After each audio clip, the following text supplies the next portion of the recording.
التقت شويان بالسيد ميركل في 24 من مايو خلال زيارته إلى الصين، والتقطت صور أثناء لقائهم، حيث تابعت الشرطة شويان عن كثب واستدعيت في 31 من مايو إلى مركز الشرطة المحلي في باجياو، ولم تتوفر معلومات عنها بعد ذلك.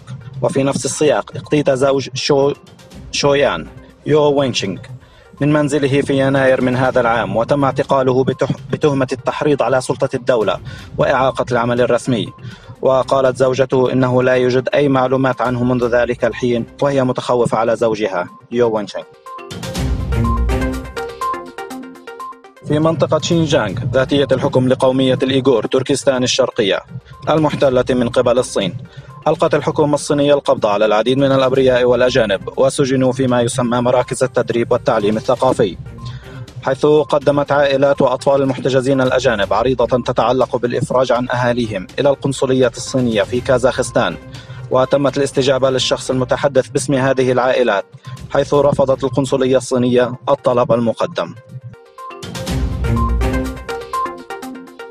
قال الجنرال في هيئة الأركان الأمريكية المشتركة والجنرال في سلاح الجو كينيث ماكنزي ردا على سؤال طرح عليه: ما إذا كانت الولايات المتحدة قادرة على تدمير الجزيرة الاصطناعية في الصين؟ إن القوات الأمريكية لديها خبرات على تدمير أهداف مماثلة، وتقع الجزيرة في غرب المحيط الهادئ، وهذه هي القدرة الأساسية للجيش الأمريكي. في المعرض الخامس للأسلحة والمعدات العسكرية الذي أقيم في قاعدة أستانا الجوية في عاصمة كازاخستان بتاريخ من 23 إلى 26 من يونيو، حيث شاركت 318 شركة من 28 دولة بينها تركيا.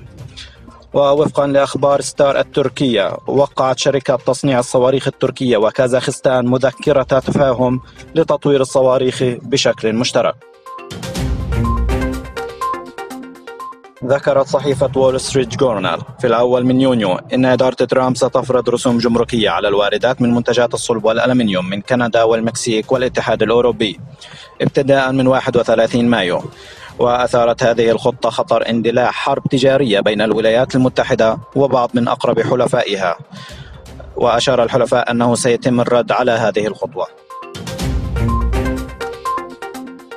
تحسن معدل التضخم في منطقة اليورو بشكل طفيف، لكن الضعف العام لم يتحسن بشكل ملحوظ.